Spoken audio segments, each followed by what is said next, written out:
Assalamualaikum warahmatullahi wabarakatuh.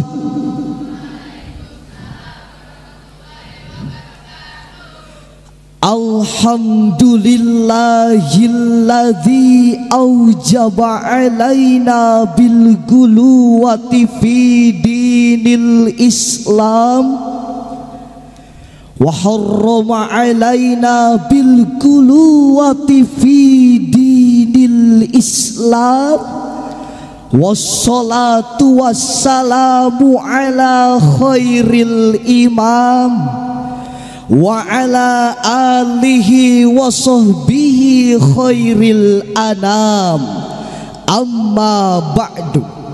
Dewan Hakim yang arif dan bijaksana,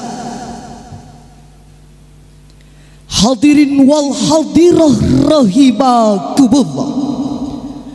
Dalam beberapa tahun belakangan, moderasi beragama menjadi hal penting bangsa Indonesia, bahkan masuk dalam program rencana pembangunan jangka menengah Presiden Joko Widodo tahun 2020 sampai dengan 2024, yang di dalamnya terdapat persiapan prioritas moderasi beragama.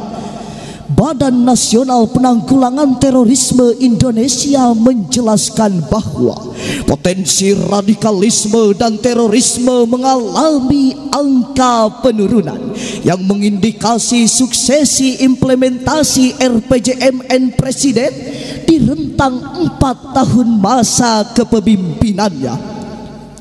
Namun sayang hadirin, aksi-aksi kekerasan dan potensi penyebaran radikalisme masih terjadi, seperti bergabungnya masyarakat terhadap jejaring ISIS di Suriah dan Irak, masuknya jejaring baru Katibat Tauhid wal Jihad ke Indonesia.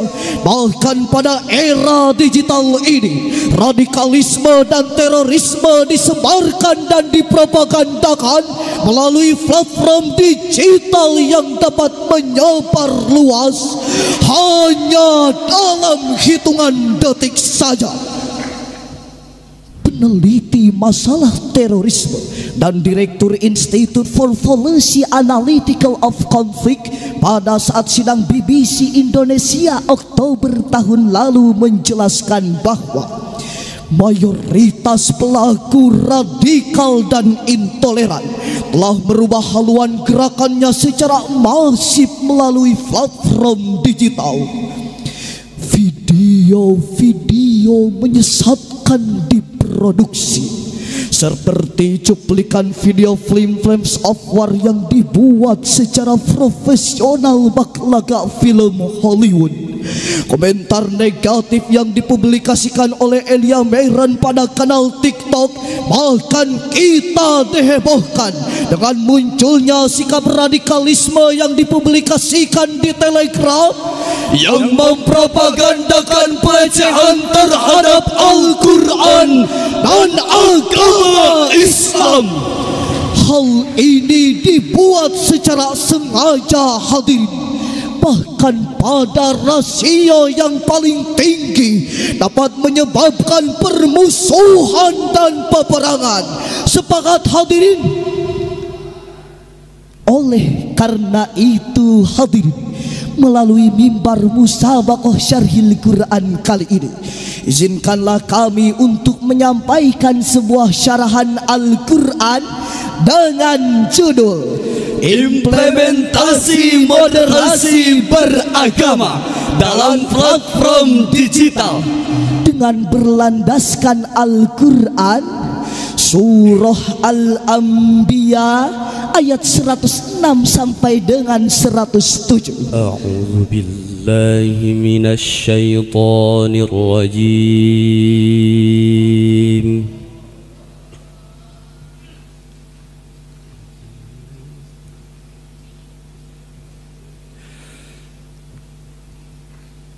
Bismillahirrahmanirrahim.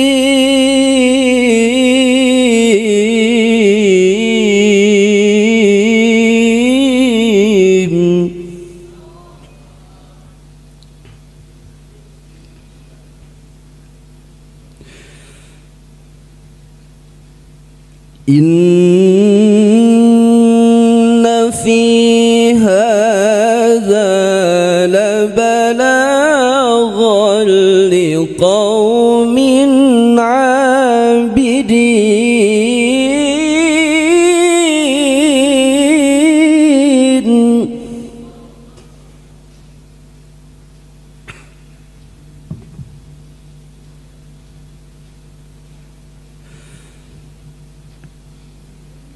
Wa ma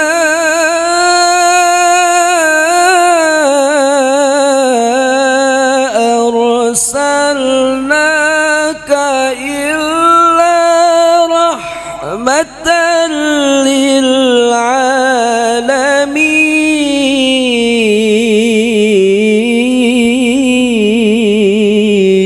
Aku berlindung kepada Allah dari godaan setan yang terkutuk. Dengan nama Allah yang Maha Pengasih, Maha Penyayang. Sesungguhnya di dalam Al-Quran ini benar-benar terdapat pesan yang jelas bagi kaum penyembah Allah. Kami tidak mengutus engkau Nabi Muhammad kecuali sebagai rahmat bagi seluruh alam. Dewan Hakim yang arif dan bijaksana, hadirin wal hadirah rahimakumullah. Syekh Abdul Fida Ismail Ibnu Katsir dalam kitab tafsir Ibnu Katsir jilid 5 halaman 338 menjelaskan bahwa yakhbaru ta'ala annallaha ja'ala Muhammadan rahmatan lil alamin, ay arsalahum rahmatallahu kulluhum. Bukan semata-mata Nabi Muhammad diturunkan oleh Allah untuk membinasakan orang-orang yang tidak beriman, melainkan untuk menciptakan perdamaian dan menjadi rahmat bagi seluruh umat. Profesor Dr. Quraisy Shihab menjelaskan bahwa kata wasat pada ayat tersebut merupakan sesuatu yang baik sesuai dengan objeknya, sesuatu yang baik yang berada pada dua kutub ekstrim yang berbeda. Allah Subhanahu wa ta'ala juga mempertegas posisi umat Islam menjadi umat moderat atau umatan wasaton, yakni umat yang berada di tengah, tidak menjunjung rohani dan tidak hanyut dalam materi, tetapi memadukan aspek rohani dan jasmani, sehinggalah dapat tercipta Islam yang rahmatan lil alamin. Namun realitanya hadirin, aksi-aksi kekerasan dan potensi radikalisme masih terjadi. Kita tidak mungkin membiarkan moderasi terus ternodai. Masih terngiang dalam ingatan kita publik figur yang makan kulit babi sambil baca basmalah, penghinaan siang salib yang dilakukan oleh streamer asal Sumatera, baju model Australia yang mencetak lafaz Allah bermodelkan transparan. Bahkan kita dikagetkan dengan potret seorang pemuda yang menghina Al-Quran secara terang-terangan. Tidak sampai di sana hadirin, PGI mencatat terdapat sebanyak 23 gereja yang mengalami gangguan, serta tertangkap sebanyak 18 anggota terorisme oleh Densus 88 sepanjang tahun 2022. Angka tersebut hadirin mengakibatkan perselisihan antara kelompok yang satu dengan kelompok yang lain, agama yang satu dengan agama yang lain, suku yang satu dengan suku yang lain, hingga berakibat pada pertumpahan darah, bahkan sampai terjadinya pembunuhan satu sama lain. Sallallahu Lihatlah bangsa kita, bangsa Indonesia, hanya gara-gara beda agama semua terperdaya. Lihatlah agama kita, agama Islam tercinta, kini dianggap menjadi agama radikalis, agama teroris. Kami pun menghimbau kepada bangsa Indonesia, mari tingkatkan moderasi beragama agar bangsa jaya dan sejahtera. Sallallahu alaihi wasallam. Kemudian timbul pertanyaan, mengapa agama Islam yang dianggap menjadi agama yang penuh dengan nilai kenyamanan kini dianggap menjadi agama yang teroris, fanatis, bahkan radikalis? Jawabannya adalah karena setiap orang Muslim ada yang berlebih-lebihan dalam beragama, atau dalam istilah agama disebut dengan gulu, yakni berlebih-lebihan dalam beragama. Ibnu Abbas yang diriwayatkan oleh Ibnu Majah, Ibnu Khuzaimah, Rasulullah sallallahu alaihi wasallam bersabda, "Iyyakum al-qulu wa fiddin, fa innama ahlaka man kana qablakum al-qulu fiddin." Jauhkanlah diri kalian dari sikap qulu atau berlebih-lebihan dalam beragama, karena sikap qulu akan membinasakan orang-orang sebelum kalian. Dengan demikian harus kita lakukan moderasi beragama untuk mengubah wajah agama-agama Islam yang saat ini dianggap menjadi agama fanatis, teroris, bahkan radikalis, berubah menjadi Islam yang harmonis, damai, dan penuh perdamaian, dan menjadi agama yang rahmatan lil alamin. Hal ini hadirin terangkai sangat indah dalam Al-Quran surah Al-An'am ayat 108. ولا تسبوا الذين يدعون من دون الله فيسبوا الله عدوا بغير علم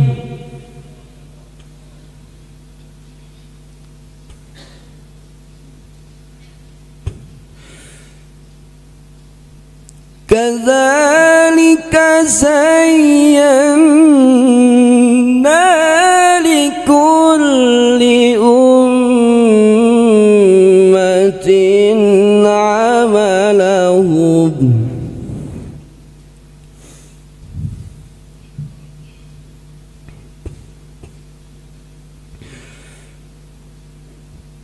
ثم إلى ربهم مرجعهم فينبئهم بما كانوا يعملون Sadaqallahul azim. Janganlah kamu memaki sesembahan yang mereka sembah selain Allah, karena mereka nanti akan memaki Allah dengan melampaui batas tanpa dasar pengetahuan. Demikianlah kami jadikan setiap umat baik pekerjaan mereka. Kemudian kepada Tuhan tempat kembali mereka. Lalu Dia akan memberitahukan kepada mereka apa yang telah mereka kerjakan. Maha benar Allah nan Maha Agung, Dewan Hakim yang arif dan bijaksana. Hadirin wal hadirah rahimakumullah.